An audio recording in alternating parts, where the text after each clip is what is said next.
Bonjour à vous dans cette deuxième vidéo de Legends of Void. La première vidéo consistait à présenter l'installation des éléments de jeu.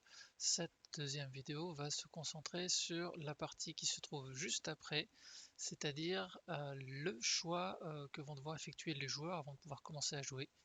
Je vais donc segmenter cette vidéo en deux parties. Une première partie sur le cas de figure, donc dans une partie à plusieurs joueurs, et je ferai ensuite un focus sur les différences qu'il y a à faire lorsque nous sommes dans une partie solo.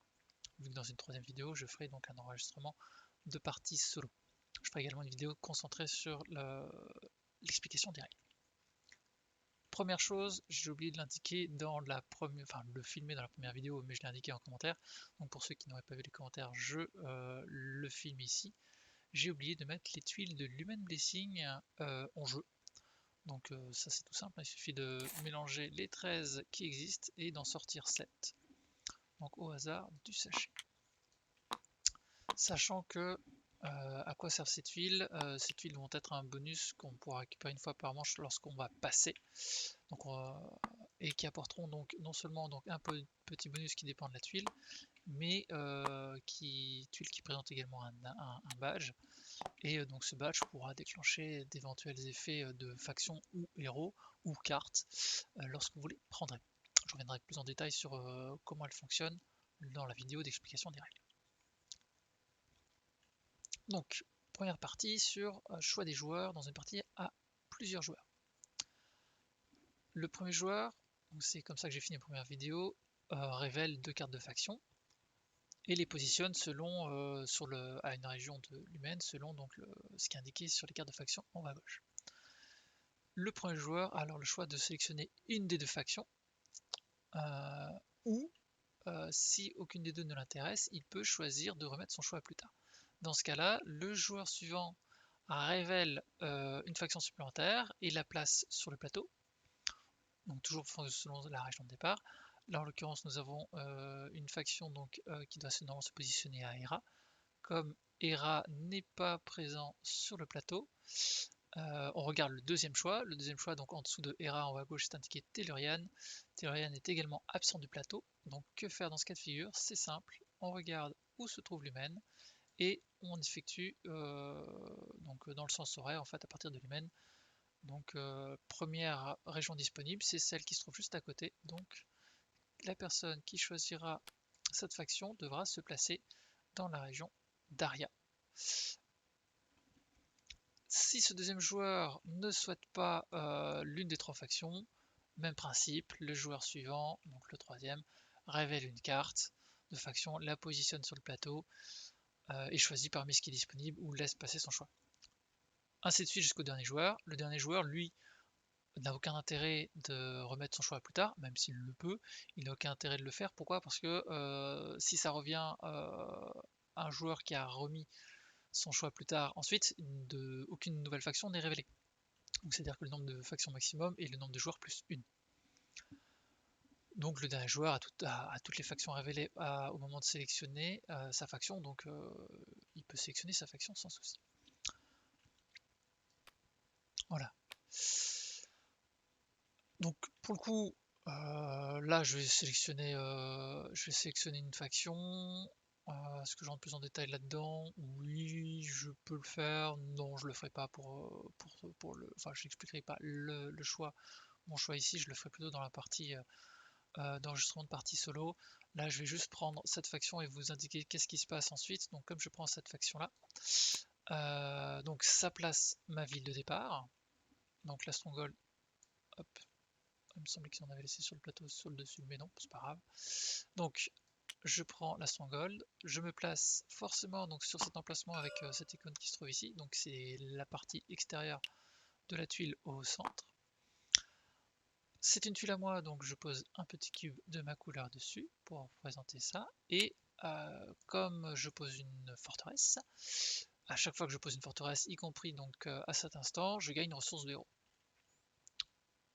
Donc je gagne une ressource de héros, donc là ce sont les cubes, hein, comme dans Terraforming Mars où unité 1, 5, 10, donc une ressource de héros, je positionne un cube dans l'emplacement correspondant aux ressources de héros. Voilà, Et je gagne également donc ce qui est indiqué sur la carte en bas de l'illustration à gauche, donc 10 gold, un cube de 10, donc, et un de Genazi, donc un cube 1 dans l'emplacement de la ressource Genazi, et j'augmente également mon production de héros de 1. Donc sur le plateau joueur avec les pistes de production, je prends la ressource de héros et je l'augmente à 1.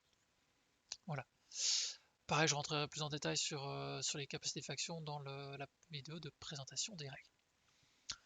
Suite à ce choix de faction, donc les autres joueurs font de même, donc positionnent leur cité de départ avec leur cube dessus et prennent les ressources et autres bonus de départ associés à leur faction. Suite à ça a lieu de draft. Le draft des Lumen Scroll, les 8, donc dans le sens horaire, donc je conserve une carte, je donne à gauche.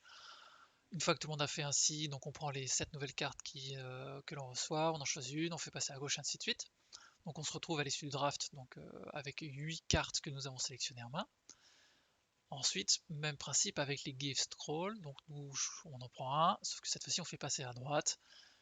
Donc ainsi de suite, on reçoit 3 cartes, on en choisit une parmi les 3 et on fait passer de telle manière à l'issue de ce draft là d'avoir de nouveau 4 gift scrolls, mais donc qu'on a sélectionné parmi 4 mains.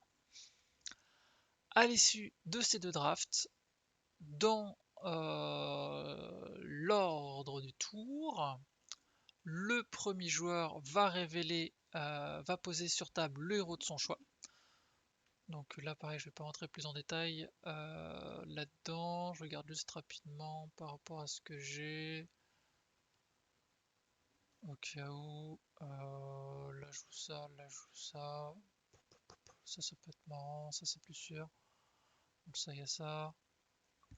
Non, j'ai jamais joué ça. Après, j'aime pas me fermer des trucs. Bon, c'est pas grave. On va jouer ça. Donc, choisis son héros, gagne les bonus indiqués, donc 11 gold. Hop, 11. Un mithril. Hop.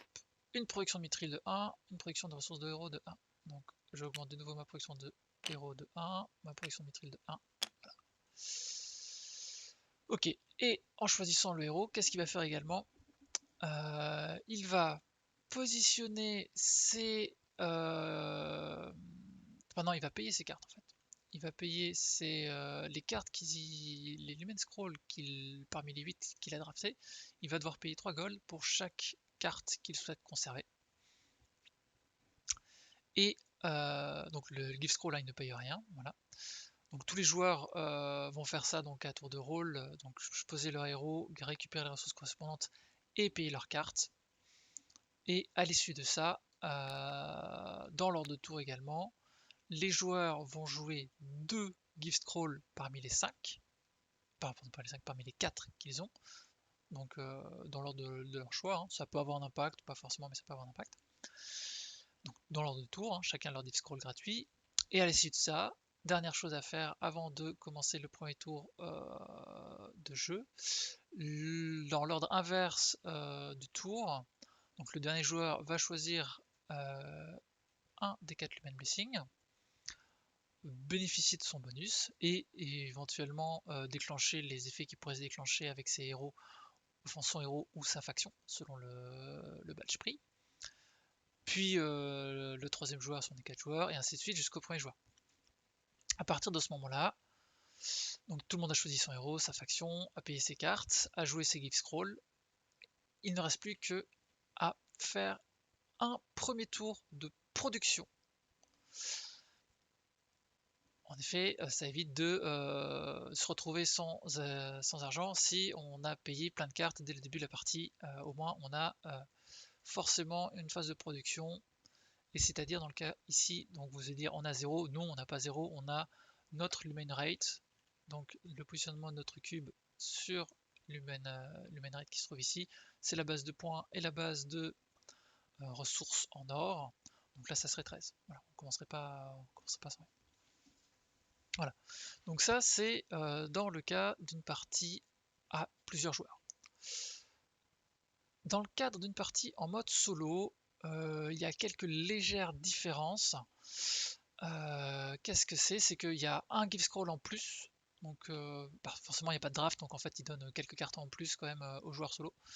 Donc je pioche un 5e ici. Voilà. Et on a également 2 Lumen Scrolls supplémentaires à prendre en main. Donc je les prends. Hop. Voilà. Je vais disposer à gauche. Ça sera plus clair. Voilà. Qu'est-ce qu'il y a d'autre en plus en mode solo? En mode solo, il y a également, comme une partie des cartes impliquent des interactions entre les joueurs, pour ne pas rendre ces cartes juste inutiles, il y a un héros neutre en fait qui est positionné sur le plateau avec donc une Stronghold.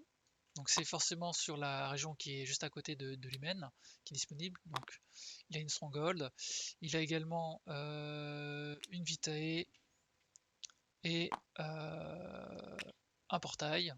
Voilà, donc c'est les différentes files de cartes standards. On prend une couleur qui n'est pas utilisée par moi, donc on va prendre le rouge par exemple.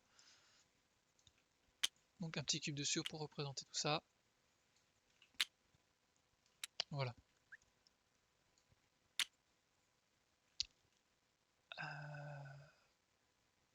Voilà. Donc ça représente les tuiles contrôlées par notre joueur, donc c'est ce qui permet pour certaines cartes d'être sur une tuile d'un autre joueur pour pouvoir les construire par exemple ou pouvoir faire certaines choses. Ensuite, autre chose en solo, le dernier événement du paquet événement. Donc en temps normal, il est au hasard entre cette carte et les cartes en fait infligent entre 0 et 3 dégâts s'il ne reste plus qu'un seul séraph en jeu.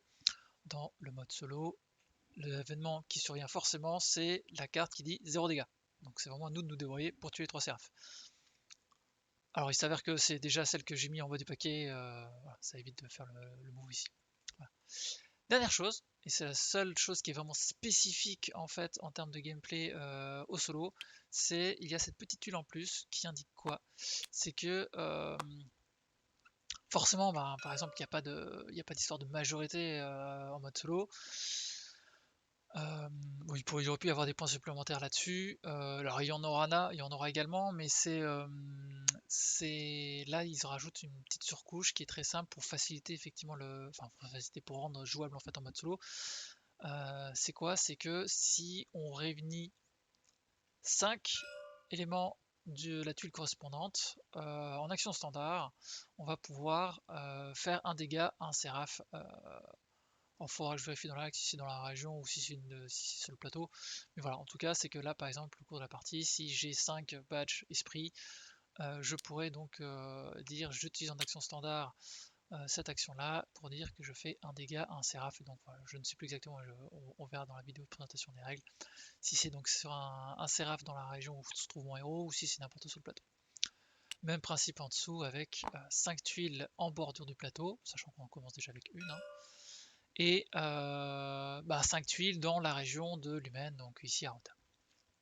Voilà. Donc là, l'ensemble des... Enfin, je vérifie parce que tout à l'heure, comme sur ma vidéo, j'ai oublié le Lumen Blessing. Là, je me dis, est-ce que j'ai oublié quelque chose a priori... Ah oui, si, je vais sortir le standy de mon héros et le positionner sur ma Stronghold.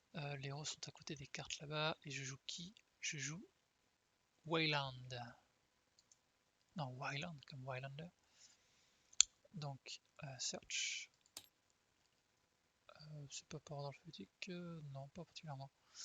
Ok, je dois trouver le monsieur qui commence. Ah voilà. Hop. Et donc, je le positionne ici, sur ma stronghold de départ. Voilà. Ok.